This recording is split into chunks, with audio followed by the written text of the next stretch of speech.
సాంకేతిక కారణాలతో నూతన టెర్మినల్ నిర్మాణం ఆలస్యమైందని విజయవాడ అంతర్జాతీయ విమానాశ్రయ డైరెక్టర్ లక్ష్మీకాంత్ రెడ్డి తెలిపారు. మరో 5 నెలల్లో నూతన టెర్మినల్ ప్రయాణికులకు అందుబాటులోకి వస్తుందన్నారు. ఇరాన్ ఇజ్రాయెల్ యుద్ధ ప్రభావం విజయవాడ ఎయిర్పోర్టుపై కూడా పడిందన్నారు. అలాగే యుద్ధ ప్రభావంతో విమాన టికెట్ల ధరలు కూడా పెరిగే అవకాశం ఉందంటున్న విజయవాడ అంతర్జాతీయ విమానాశ్రయ డైరెక్టర్ లక్ష్మీకాంత్ రెడ్డితో మా ప్రతినిధి శ్రీనివాస్ ముఖాముఖి. పశ్చిమాసియాలో నెలకొన్న యుద్ధ వాతావరణం కారణంగా భారతదేశంలోని విమానయాన రంగం మీద ఆ ప్రభావం తీవ్రంగా పడింది. విజయవాడ అంతర్జాతీయ విమానాశ్రయం మీద ఆ ప్రభావం ఎలా ఉంది? విజయవాడ అంతర్జాతీయ విమానాయ విస్తరణలో భాగంగా నిర్మాణం అవుతున్న కొత్త టెర్మినల్ భవనం నిర్మాణ పనులు ఏ మేరకు జరుగుతున్నాయి? అలాగే ఈ టెర్మినల్ భవనం ప్రయాణికులకు ఎప్పటిలోగా అందుబాటులోకి వస్తుంది అన్న అంశాలను మనతో మాట్లాడేందుకు విజయవాడ అంతర్జాతీయ విమానాశ్రయ డైరెక్టర్ లక్ష్మీకాంత్ రెడ్డి ఉన్నారు. ఆయనతో మాట్లాడదా? సార్ చెప్పండి, ఈ యుద్ధ ప్రభావం కారణంగా విజయవాడ అంతర్జాతీయ స్థాయి విమానం మీద ఏ మేరకు ప్రభావం పడింది? గల్ఫ్లో యుద్ధం వల్ల ఎయిర్ స్పేస్ మొత్తం క్లోజ్ చేయడం జరిగింది. అక్కడికి దుబాయ్ కానీ, షార్జా కానీ, కువైట్ కానీ, ఈ ఖతర్, ఈ మొత్తం అన్ని కంట్రీస్లో ఫ్లయింగ్ అన్నది జరగట్లేదు.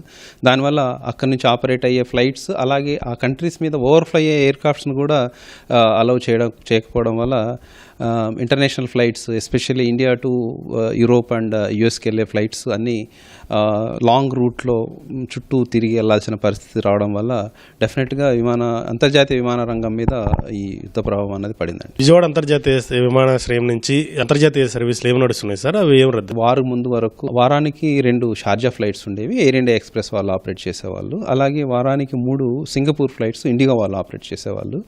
సో సింగపూర్ సైడ్ మనకు ఎఫెక్ట్ కాకపోవడం వల్ల IndiGo Singapore flights, international flights అయితే ఆపరేట్ అవుతున్నాయి.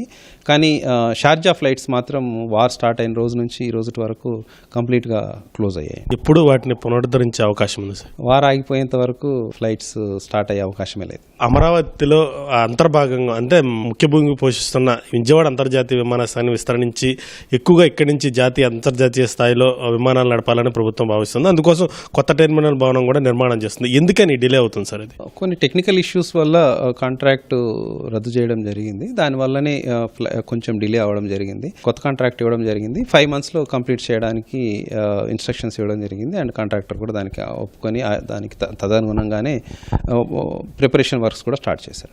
కొత్త టెర్మినల్ భవనం కనుక అందుబాటులోకి వస్తే ప్రయాణికులకు ఎట్లాంటి సేవలు అందుతాయి సార్? ఫస్ట్ ఆఫ్ ఆల్ మనకు లైక్ శంషాబాద్లో ఎయిర్పోర్ట్ టైప్లో మనకు 2 levels ఆఫ్ ఆపరేషన్స్ ఉంటాయి. డిపార్చర్ పైన, అరైవల్ కింద.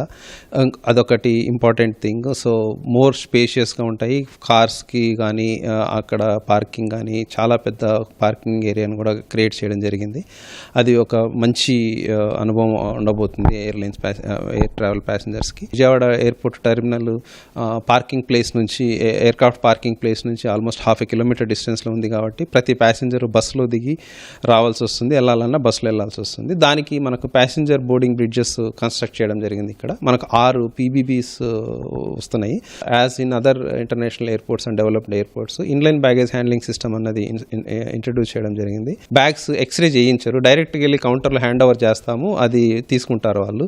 అంటే it doesn't mean that it is not checked. అది కన్వేయర్ బెల్ట్లోనే ఇంటిగ్రల్ పార్ట్గా చెక్కింగ్ చేయడం జరుగుతుంది, బ్యాక్గ్రౌండ్ చెక్ జరుగుతుంది. అలాంటి సిస్టమ్ ఇక్కడ కూడా ప్యాసింజర్స్ డైరెక్ట్గా వచ్చేసి కౌంటర్లో వెళ్ళి బ్యాగ్ ఇచ్చేసి బోర్డింగ్ పాస్ తీసుకొని వెళ్ళిపోవచ్చు. సో ఆ స్క్రీనింగ్ దగ్గర వాళ్ళు నిల్చొని స్క్రీనింగ్ చేయించి మళ్ళీ కౌంటర్ దగ్గర ఇచ్చే ఆ పని కూడా ఉండదు ప్యాసింజర్స్కి. That is another important facility. ఈ యుద్ధం నేపథ్యంలో విమాన టికెట్ ధరలు పెరిగే అవకాశం ఉందంటూ కూడా ఒక ప్రచారం అయితే జరుగుతుంది. వాస్తవమేనా సార్ దాంట్లో? ఎస్, టికెట్స్ రేట్స్ పైన డెఫినెట్గా ఇంపాక్ట్ అయితే ఉంటుందండి. క్రూడ్ ఆయిల్ రేట్ పెరిగింది. క్రూడ్ ఆయిల్ రేట్ పెరగడం వల్ల మనకు డెఫినెట్లీ ATF రేట్స్ పెరుగుతాయి. ATF అనేది very important factor in the flight operations. Air fares పెరగడానికి కూడా అవకాశం ఉంది.